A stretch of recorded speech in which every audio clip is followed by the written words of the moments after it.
Mesdames, Messieurs, bonjour et bienvenue à tous dans cette nouvelle émission Bien-être et développement. L'émission qui vous donne, n'est-ce pas, les conseils pour réussir votre vie. L'émission qui vous donne la motivation nécessaire afin d'atteindre vos objectifs de vie. Oui, nous parlons ici du bien-être dans son état physique, du bien-être mental, du bien-être, n'est-ce pas, social.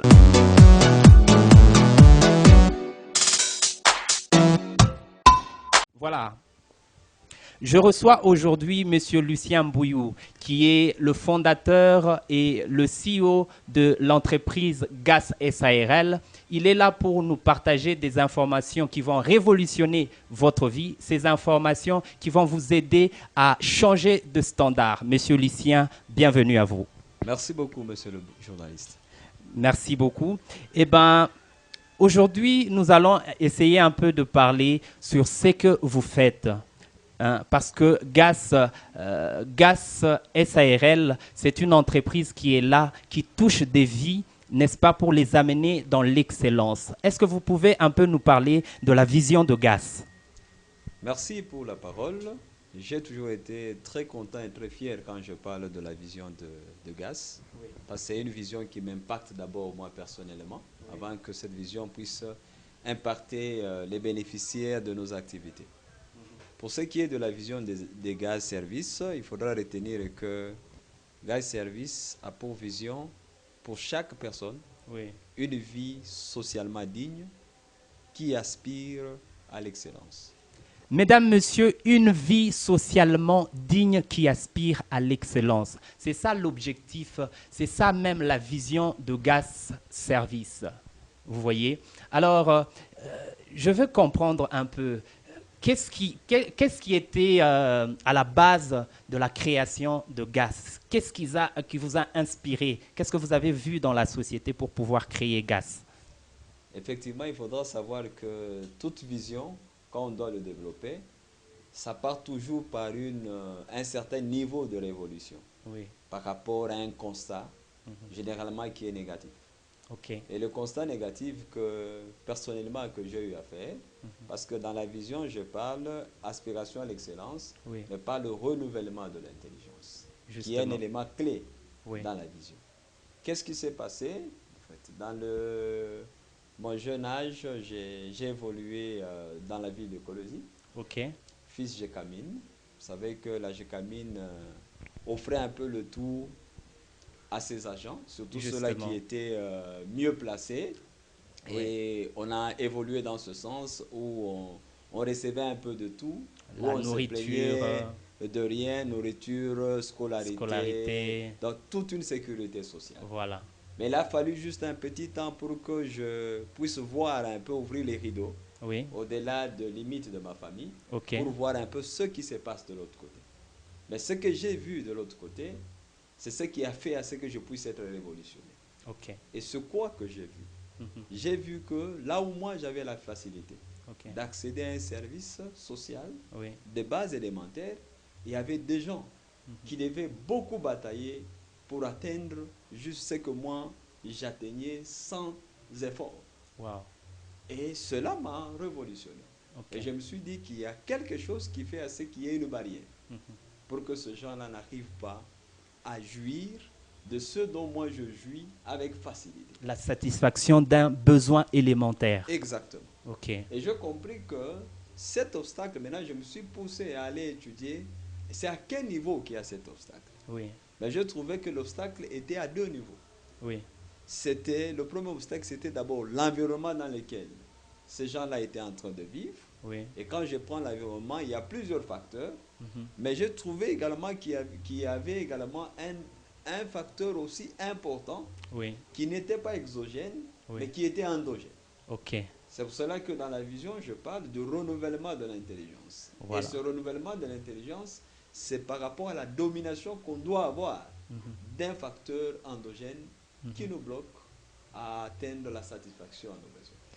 Monsieur Lucien Mbouillou est en train de parler d'un facteur endogène. Un facteur endogène. Est-ce qu'on peut citer ce facteur endogène? Le premier facteur, il y a plusieurs facteurs endogènes. Ok. Tout d'abord, il faudra le dire, il y a plusieurs facteurs endogènes, mais il y a des facteurs qui sont le plus saillants. Peut-être Oui. que je peux essayer de faire quoi ça de toucher. La première des choses, c'est l'absence d'abord de la vision. Ok. L'absence de la vision pour sa vie. Mesdames et messieurs, vous devez avoir de la vision. L'effet de ne pas avoir la vision pour sa vie, ça veut dire qu'on vit le statu quo, Ok. parce que la vision, c'est une projection. C'est-à-dire une projection dans l'avenir en définissant clairement l'état d'arrivée par rapport aux besoins que vous voulez satisfaire. Ok. La vision, généralement, quand je parle aux gens, la vision n'est pas seulement une grande chose qu'il faut développer. Oui. Mais une vision, c'est juste un petit état d'évolution qui fait un pas d'avancement par rapport à une situation médiocre dans laquelle vous vous retrouvez quand vous êtes en train de rêver. Ok. Parce que la vision, c'est un rêve. Mais pas n'importe quel rêve, mais un rêve qui est défini dans la projection Oui. avec des indicateurs de réalisation palpables qu'on peut vérifier, qu'on peut contrôler. Voilà. Voilà ce qui différencie la vision d'un rêve. Lorsque vous dites avoir une vision et que vous n'avez pas défini, ça veut dire que ce n'est pas une vision, ce n'est qu'un rêve, léger. Hein? Vous n'avez pas défini les termes pour les atteindre. Comme le dit Monsieur Lucien, ce n'est qu'un rêve, ce n'est pas une vision. Alors, nous allons revenir un peu sur GAS. Ouais. Ok, nous revenons un peu sur GAS. Qu'est-ce que GAS est en train d'offrir? Exactement, GAS est en train d'offrir plusieurs services, Oui. mais les services-là, nous les plaçons sur 3 piliers. Oui. Et les 3 piliers opérationnels stratégiques et également opérationnels de GAS Oui. trouvent son fondement dans l'assessment qu'on a eu à faire quand on était en train de définir notre vision. Oui. Les différents obstacles qui faisaient à ce que les gens soient retenus dans la médiocrité, Ok. au lieu que les gens fassent un pas vers l'excellence. Alors les 3 piliers, nous avons le premier pilier, c'est le pilier commercial. Oui. Et le pilier commercial, qu'est-ce qu'il fait? C'est un pilier tout d'abord qui donne les capacités opérationnelles d'abord à notre vision. Okay. C'est ce qui booste la matérialisation de notre vision. Okay. Parce qu'une vision sans ressources, c'est difficile Justement. de pouvoir matérialiser. C'est pour cela que nous nous sommes dit que dans la culture de l'excellence, l'autonomie est un élément essentiel. Oui. Si vous voulez aspirer à l'excellence, il faudra se battre d'abord pour votre propre autonomie. Si vous ne vous battez pas pour l'autonomie et que vous devez continuer à chaque fois tendre la main, oui. Directement les gens auprès de qui vous tendez votre main vous retiennent dans un degré de médiocrité. Voilà. C'est ça la grande bataille par rapport à notre premier pilier. Okay. Deuxième pilier, c'est le pilier social. Okay. Dans le pilier social, comme nous dit que chaque personne doit avoir une vie qui est socialement digne. Socialement digne. Et dans le pilier social, il y a plusieurs éléments qui font ce que nous puissions définir, au moins dans notre stratégie, oui. 6 axes. Et dans les 6 axes, nous avons des axes qui touchent à l'éducation. Okay. Il y a des axes qui touchent à la protection. Oui. Il y a également des axes qui touchent à l'autonomisation. Wow. Vous parlez tantôt là du pilier commercial, c'est oui. Ça? Alors, dans le pilier commercial, on rappellera que vous avez fait aux études les sciences, comment on appelle? SCOFI, sciences commerciales et financières. Commerciales et financières. Et donc, vous n'êtes pas resté en arrière, vous avez voulu créer quelque chose à partir du bagage que vous avez. Exactement. Voilà. Parce que les études que nous faisons, oui. Nous ne le faisons pas pour avoir un diplôme. Oui. Parce que le diplôme en soi, ce n'est qu'une présomption de connaissance. Voilà. Mais cette connaissance, il faudra la matérialiser dans la vie. Voilà. Je n'ai pas besoin de vous dire ce que je fais comme étude, okay. Mais vous n'avez qu'à le découvrir par rapport à ce que je fais comme réalisation. Et c'est ça le principe de l'excellence dans la vie. Donc l'entreprise GAS est vraiment à la vision de votre personne. Exactement. Wow. En tout cas, parce que nous parlons des études, n'est-ce pas? Il y a beaucoup de diplômes qui sont en train de chômer à la cité. Il y a quelqu'un qui est en train de vous regarder en ce moment et qui a obtenu son diplôme. Il a essayé de trouver du travail. Il n'a pas pu avoir du travail et il est la rusée de sa famille. Tout le monde l'insulte. Qu'est-ce que GAS en particulier peut lui ajouter? Qu'est-ce que vous pouvez promettre que GAS lui ajoute? Et quel est le conseil que vous allez lui donner immédiatement sur place? Exactement, parce que quand je parlais des piliers Oui. que nous menons, Oui. il y a un pilier que nous appelons EEJ, Oui. qui touche l'employabilité et l'entrepreneuriat. Oui. Je voulais dire à ce jeune-là qui me regarde Oui. en ce moment, Oui. et que le diplôme qu'il a fêté avec faste Oui. n'est qu'une présomption de connaissances. Et ce n'est pas cette présomption de connaissances qu'on marchande pour avoir l'emploi. Mais ce sont les compétences que cache cette présomption de connaissances qu'il faut marchander pour que les employeurs qui sont dans la société puissent être touchés et acheter ces compétences. Okay. C'est pour dire qu'arriver à avoir son diplôme, ça ne suffit pas, surtout qu'à ce jour, les jeunes veulent prendre la vie au sérieux quand ils pensent arriver. Oui. Alors que dans la vie, on prend le sérieux des choses quand on commence. Okay. Ce n'est pas quand on arrive, mais quand on commence. Malheureusement, si on veut être sérieux quand on est arrivé, oui, ça signifie qu'on arrive déjà avec beaucoup de faiblesses. Et quand on a beaucoup de faiblesses, par conséquent, les résultats ne peuvent être que négatifs. C'est pour cela qu'il y a quelque part, on dit, c'est lui qui est sérieux dans les petites choses, également dans les grandes choses. Okay. Et c'est ce que nous voyons sur les études. Les gens courent vite pour arriver au diplôme. Et ils pensent que c'est la 6e année qui est la classe la plus importante. Oui.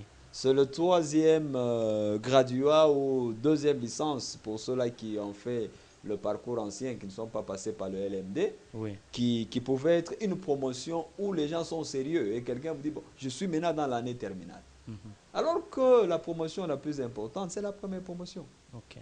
J'ouvre une parenthèse, vous prenez par exemple pour les jeunes gens qui sont les enfants qui sont à l'école primaire. Oui. La classe la plus importante, c'est la première année. Oui. Parce que quelqu'un qui ne sait pas bien placer les briques au niveau de la base, même au niveau de la lecture, c'est pour cela que nous avons aujourd'hui des jeunes qui peuvent terminer avec un diplôme, mais en matière de lecture, ils n'en savent rien. En matière d'écriture, ils n'en savent rien, parce qu'ils n'ont pas été sérieux dès le bas âge. Et cela également, c'est dans le fief aussi des parents. Vous allez voir que les parents accordent beaucoup d'importance quand l'enfant arrive dans la classe terminale. Oui. Mais quand il est dans la classe montante en première année, on pense que bon, lui, on peut le chasser, on peut payer même après, alors que c'est la fondation qui sont en train de briser. Voilà. Et quand la fondation n'est pas solide, ça signifie que l'ouvrage ne sera plus solide. Alors, le conseil de M. Lucien Bouillou, c'est que déjà, même ceux qui sont aux études, d'être sérieux pendant que vous êtes en train de le faire. N'attendez pas seulement le diplôme, parce que vous devez être vous-même capable, n'est-ce pas? Et dans ce même pilier commercial, n'est-ce pas? Vous m'avez parlé autrefois que vous faites du coaching dans le développement personnel, n'est-ce pas? Vous formez dans ce qui est des placements, comment dire, de la main-d'œuvre, ok? Vous êtes un formateur dans plusieurs disciplines, n'est-ce pas? Alors, je veux un peu que vous argumentiez sur le pilier commercial, parce que c'est ça qui est intéressant. Vous dites sans les ressources financières, on ne peut rien. Même si on a un rêve, on ne peut rien sans l'argent. Ok. C'est comme j'étais en train de le dire, nous misons sur le renouvellement de l'intelligence. Oui. Et ce renouvellement de l'intelligence a fait à ce que nous puissions mettre sur pied une entreprise qui se veut être stable, oui, qui se veut être compétitive et qui se veut être une entreprise qui impacte tous les éléments de sa chaîne de valeur. Ça signifie les fournisseurs, les clients, les employés et ses partenaires. Oui. Et par là, nous parlons maintenant de quoi ça? Du coaching que nous sommes en train de faire. Nous sommes convaincus, oui, que chaque personne est leader de sa propre vie. Oui. Il faudra que la personne comprenne qu'il est leader tout d'abord de sa propre vie. C'est pour cela qu'on ne peut pas aller exercer une position de leadership si on n'a pas été capable d'être leader pour sa propre vie. Oui. Et dans le coaching, nous accompagnons les gens qui sont autour de nous afin qu'ils comprennent qu'ils sont des leaders pour leur propre vie. Et si des gens doivent être leaders pour leur propre vie, ils doivent définir clairement une vision. Et dans cette vision, ils doivent développer la vision, parce que le leadership, c'est cette capacité de développer une vision, en plaçant toute une équipe capable de matérialiser la vision. Maintenant, sur le plan individuel, c'est là que c'est intéressant. La personne elle-même n'a pas une équipe. Mais ce sont ses compétences qui constituent une équipe qui doit faire à ce que son leadership puisse vraiment fleurir. Et dans le coaching, nous essayons de dire à la personne qu'il a 4 mois. Il y a le mois qu'il maîtrise lui-même, que les autres ne maîtrisent pas. Il y a un mois que les autres maîtrisent, que lui ne maîtrise pas. Il y a un mois que lui et les autres ne maîtrisent pas. Mais il y a le dernier mois, il n'y a que son créateur qui maîtrise. Mais pour faire plaisir, et que le créateur connaît tous les 4 mois. Donc pour dire que la personne, quand il veut aspirer à l'excellence, il doit faire attention sur lui-même. Il doit faire attention par rapport à ceux-là qui l'entourent. Il doit faire attention également à son créateur pour qu'il devienne réellement excellent. Et ça, nous le faisons dans le coaching. Parce que dans le coaching, notre approche, c'est d'aider la personne à se découvrir. Et rappeler à la personne, même à la personne qui me suit là, lui dire qu'il a des forces et des faiblesses. Mais le seul petit conseil, qu'il ne perde jamais le temps à travailler sur ses faiblesses. Ne perdez jamais le temps à travailler sur vos faiblesses. Parce que ce sont les forces qui étouffent les faiblesses. Et non pas les faiblesses qu'on va embellir qui vont faire à ce que vos forces soient vues et appréciées sur la place publique. Donc le seul conseil que j'ai toujours donné dans mon coaching, la personne doit travailler pour que ses forces puissent fleurir. Et quand quelqu'un voit les forces de la personne, ces forces vont étouffer les faiblesses et cette personne aura du crédit vis-à-vis de la société. Et ces forces permettront à ce que les faiblesses puissent être atténuées. Mais pour quelqu'un qui passe son temps à travailler sur ses faiblesses, ça signifie qu'il est en train de stocker les forces, alors que la vie, la société a besoin de ses forces, la société n'a pas besoin de ses faiblesses. Coup de chapeau, Monsieur Lucien, c'est tout un grand cours que je viens de recevoir. C'est une grande sagesse que nous venons de recevoir là. Et je m'en vais confirmer que vous aimez bien offrir aux personnes ambitieuses la possibilité de réaliser leurs rêves. Et lorsque je vous entends parler, je vois cela en vous. Je le vois en vous. Alors, vous allez me dire un peu de manière à ce qu'on entre un peu dans un exemple. Dans un exemple, vous avez dit autrefois que dans la société, une personne n'est pas digne. On ne lui accorde pas le respect nécessaire tant qu'elle manque certaines choses. Je crois que ce sont vos paroles, ça. Exactement. Et vous voulez amener cette personne à quitter l'état de la médiocrité pour atteindre l'état d'excellence.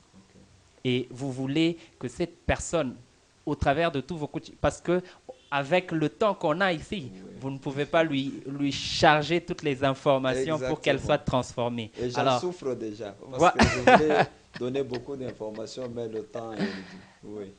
Tout de même, bon, je ne vais pas vous empêcher, mais à vous qui êtes en train de me suivre, je pense que si ce qu'il est en train de vous dire va vous donner la soif, il faudra cette fois-ci venir le chercher auprès de la maison GAS.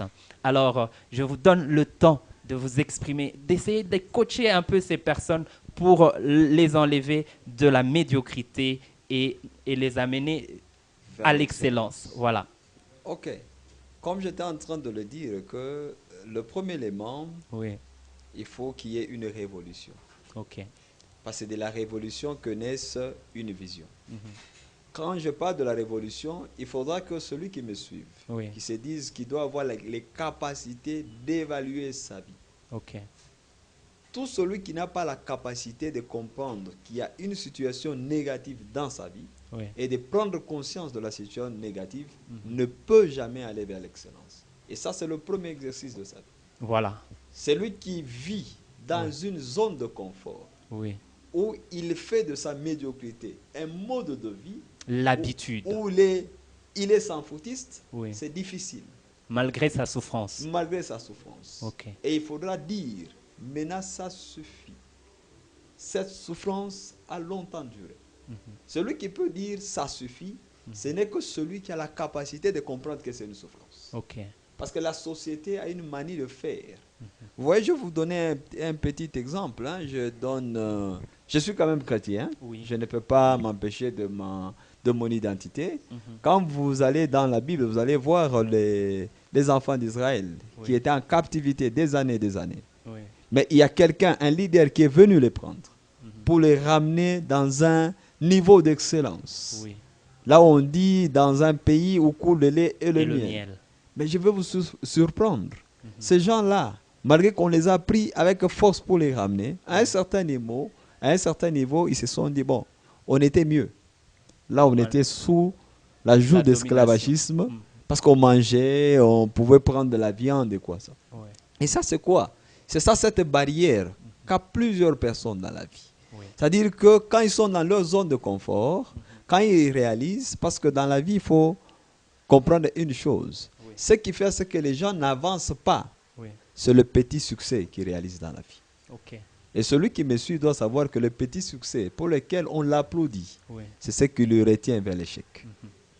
Il doit aller vers l'insatisfaction. C'est-à-dire, il fait un pas, mais il réalise. C'est comme quelqu'un qui est en train de faire la montée sur l'escalier. À chaque fois qu'il fait un premier pas, l'escalier permet à ce qu'il puisse être qu'il y ait une marche et un obstacle devant. C'est-à-dire, il y a déjà un degré d'insatisfaction dans la vie. Il est monté, bien sûr, mais il voit qu'il y a encore une barrière. Il est encore poussé à faire des efforts pour monter. Et c'est ça, la montée vers l'excellence. Dans l'excellence, on n'y va pas par ascenseur. Il faut y aller par escalier. Parce que chaque étape de la vie constitue un apprentissage. Et chaque apprentissage fait à ce que vous puissiez acquérir de la sagesse. Et chaque sagesse permet à ce que vous soyez stable dans ce que vous êtes en train de faire.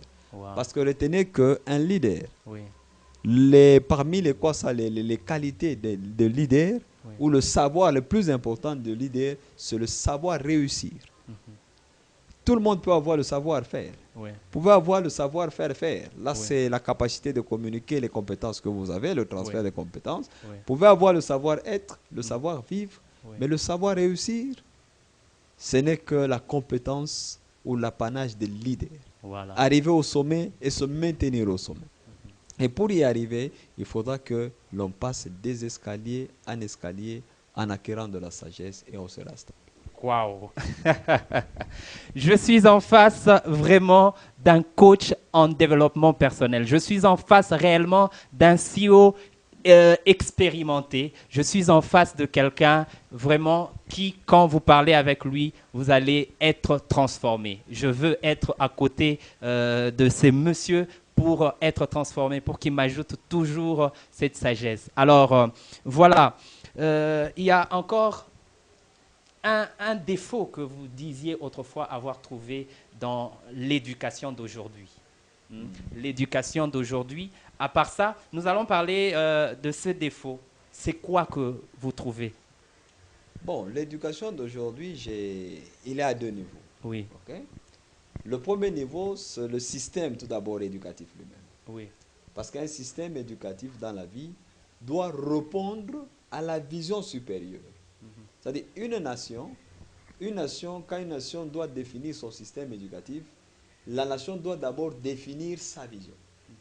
Et tout cela qui passe dans son système éducatif, ce sont des éléments qui sont préparés pour nourrir la matérialisation de la vision. Et qu'est-ce que nous voyons? nous voyons que nous avons une autre vocation en tant que pays, oui. Mais en termes de système éducatif, oui. On ne prépare pas les gens à matérialiser cette vocation. Justement. Je vous donne un petit exemple. Je suis ici, nous sommes dans la commune de la Ouachi. Oui. OK? Oui. Si j'appelais juste un petit enfant pour lui poser la question de savoir, oui. Quelle est la date de création de cette commune, l'enfant ne connaît pas. Oui. Mais vous pouvez lui poser la question. Paris a été créé. Oui. En quelle date? Il connaît. Quel est le premier monarque qui est passé sur France? Oui. Il connaît. Okay. Et mais son histoire, là où il vit, là où il est né, il ne connaît pas. Okay. Ça signifie déjà qu'on passe outre les éléments. Deuxième de choses, c'est au niveau de l'apprenant lui-même. Oui. L'apprenant aujourd'hui, il passe pour quelqu'un qui se surestime. Oui. Il pense déjà arriver. Alors qu'il est dans un processus d'apprentissage. Okay. Et le fait de se sentir déjà arrivé fait à ce qu'on puisse créer dans sa tête une certaine saturation. Un blocage. Un blocage. Okay. Et qu'il y a des matières qui ne peuvent plus entrer chez vous. Oui. Parce qu'il faudra savoir que celui qui traite un fou apprend auprès d'un fou. Oui. Vous ne pouvez pas penser traiter un jour un fou si vous n'avez pas appris auprès d'un fou. Oui. Pour vous dire que l'apprentissage dans la vie, on peut apprendre auprès de tout un petit. On peut apprendre auprès de toute personne. Et si déjà on se sent arrivé, ça signifie qu'on crée un blocage, on n'ouvre pas les brèches de son apprentissage et il y a beaucoup de choses qui passent. Et si on ne sait plus apprendre de sa vie au quotidien, donc la valeur ajoutée manque. Et quand on n'a plus de valeur ajoutée, on n'est plus compétitif. Et si on n'est plus compétitif, on n'a pas de débouchés. Et si on n'a pas de débouchés, on ne sait pas saisir les opportunités de la vie. Wow. Merci beaucoup, Monsieur Lucien. Nous sommes en train d'atterrir maintenant. J'aimerais bien prochainement qu'on puisse encore toucher beaucoup de points que nous n'avons pas touchés dans cette émission. Alors, j'aimerais quand même que vous puissiez donner les contacts. Comment est-ce qu'on peut venir à cette grande entreprise GAS? Comment est-ce qu'on peut bénéficier des services de GAS? En tout cas, le service de GAS, il y a deux manières de pouvoir bénéficier de ces services. Oui. Tout d'abord, c'est nous-mêmes qui allons vers une société, oui. Nous constatons un problème, oui. Et nous planifions des séances d'interview, des séances de coaching, des séances de formation. Oui. Et là, nous les faisons soit via les médias ou soit via les réseaux sociaux. Nous pouvons publier une série de formations par rapport à une problématique que nous avons nous-mêmes constatée dans la société. Oui. Là, c'est nous qui offrons le service. Okay. Mais une deuxième manière de faire les choses, GAS reste ouverte. Oui. C'est-à-dire celui qui a besoin de perfectionner ses compétences dans tel ou tel domaine, parce que nous donnons des formations interdisciplinaires. Oui. C'est-à-dire dans tous les domaines possibles, nous faisons le tout là où les compétences internes sont limitées. Oui. Parce que le coaching, ce n'est pas la formation. Oui. Mais le coaching vous permet de découvrir vos faiblesses, oui. C'est découvrir vos insuffisances, oui. C'est découvrir vos blocages et vous orienter. Okay. Et c'est là que nous faisons la facilitation à ce que les gens puissent accéder à des services de formation. Okay. Également, nous faisons la facilitation pour la connexion sur le marché d'emploi. Okay. Et quelqu'un il a beaucoup marché pour chercher de l'emploi.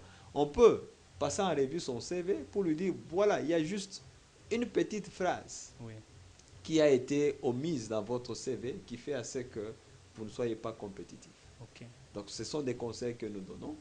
Peut-être les gens, je ne sais pas si je peux donner mon numéro de contact. Oui, donnez.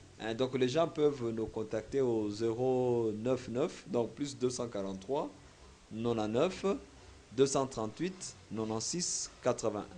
Réitérez, s'il vous plaît. Plus 243 99 238 96 81. Donc, en appelant ce numéro, ils seront reçus. Ils pourront dire leurs préoccupations et un programme pourra être pris pour cet accompagnement. Merci, Monsieur Lucien.